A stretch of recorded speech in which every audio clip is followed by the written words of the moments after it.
Got married. I was 18 years old when I got married. I belonged to a very conservative family, a Baloch family, where good daughters never say no to their parents. My father wanted me to get married, and all I said was, if that makes you happy, I'll say yes. And of course, it was never a happy marriage.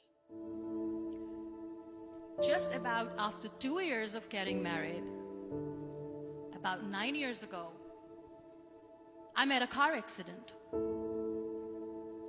Somehow my husband fell asleep and the car fell in the ditch. He managed to jump out, saved himself. I'm happy for him. But I stayed inside the car and I sustained a lot of injuries. The list is a bit long.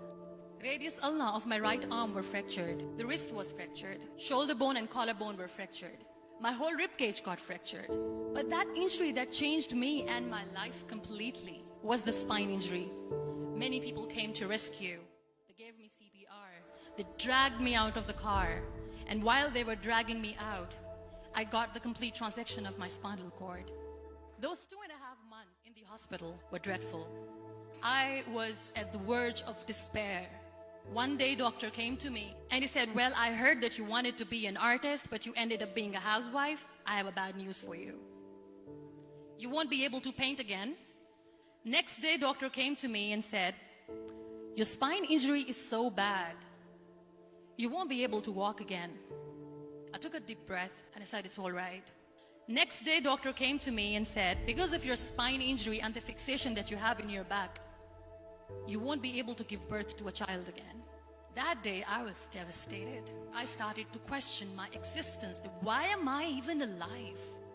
So what kept me going was, one day I asked my brothers, I know I have a deformed hand, but I'm tired of looking at these white walls in the hospital and wearing these white scrubs. Bring me some colors, bring me some small canvas. I want to paint. So the very first painting I made was on my deathbed, where I painted for the very first time. What an amazing therapy it was. Without uttering a single word, I could paint my heart out. I could share my story. People used to come and say, what lovely painting, so much color. Nobody could see the grief in it. Only I could.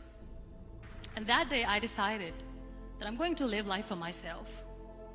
I am not going to be that perfect person for someone. I am just going to take this moment and I will make it perfect for myself. That I'm going to fight my fears. So I wrote down one by one all those fears.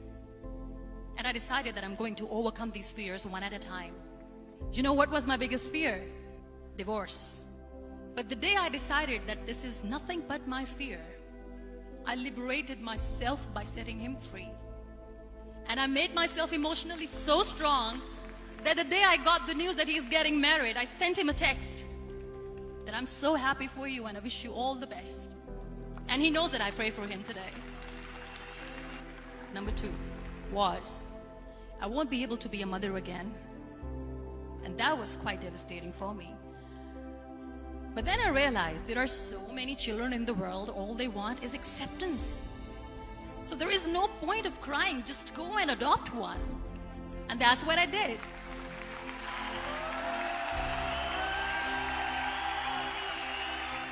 I gave my name in different organizations, different orphanages, and I waited patiently.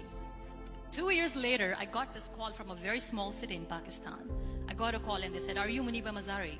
There is a baby boy and would you like to adopt? I could literally feel the labor pain. I said, yes, yes, I am going to adopt him. I am coming to take him home.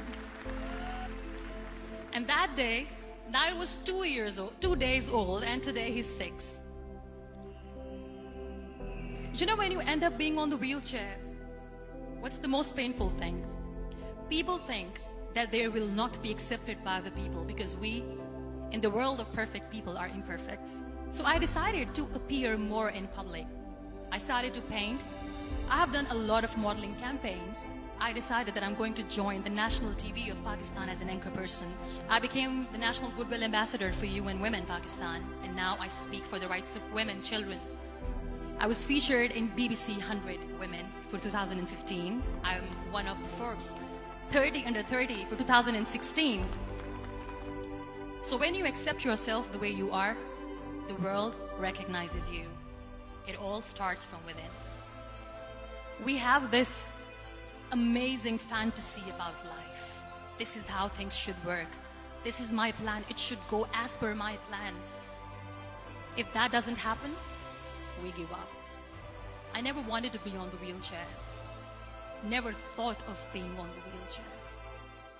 This life is a test and a trial, and tests are never supposed to be easy. So when you are expecting ease from life, and life gives you lemons, then you make the lemonade, and then do not blame life for that.